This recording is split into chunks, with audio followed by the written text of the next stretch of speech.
Summary of All the President's Men by Bob Woodward and Carl Bernstein, 1974. All the President's Men is a gripping non-fiction book written by investigative journalists Bob Woodward and Carl Bernstein. The book, published in 1974, chronicles the remarkable investigation by these two reporters that ultimately led to the downfall of President Richard Nixon during the Watergate scandal in the early 1970s. The story begins on June 17, 1972, when a security guard at the Watergate complex in Washington, D.C., catches 5 men breaking into the Democratic National Committee, DNC, headquarters. This seemingly insignificant break-in becomes the catalyst for a relentless pursuit of the truth by Woodward and Bernstein, two reporters working for the Washington Post.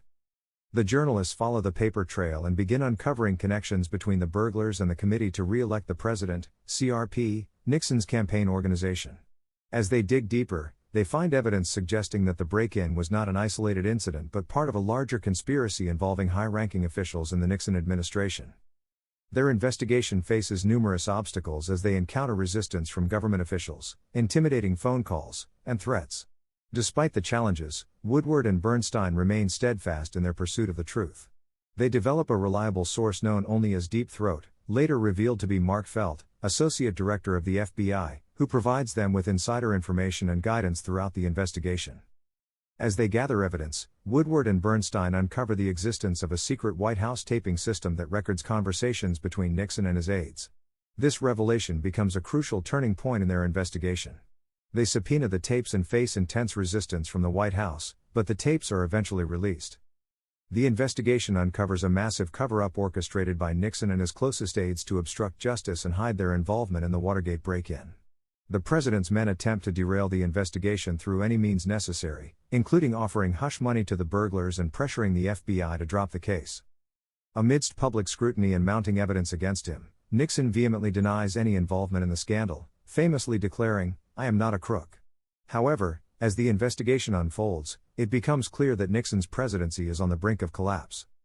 Woodward and Bernstein continue to expose crucial details, and their relentless reporting forces the resignation of several high-ranking Nixon administration officials, including Nixon's Chief of Staff, H.R. Haldeman, and his Chief Domestic Advisor, John Ehrlichman. The investigation also implicates Attorney General John Mitchell, who played a significant role in the cover-up. Public pressure mounts, and the American people demand answers. Nixon's approval ratings plummet, and he faces increasing calls for impeachment. Faced with impending impeachment and the near certainty of being removed from office, Nixon resigns on August 8, 1974, becoming the first U.S. president to do so. All the President's Men stands as a powerful testament to the power of investigative journalism and the importance of a free press in holding those in power accountable.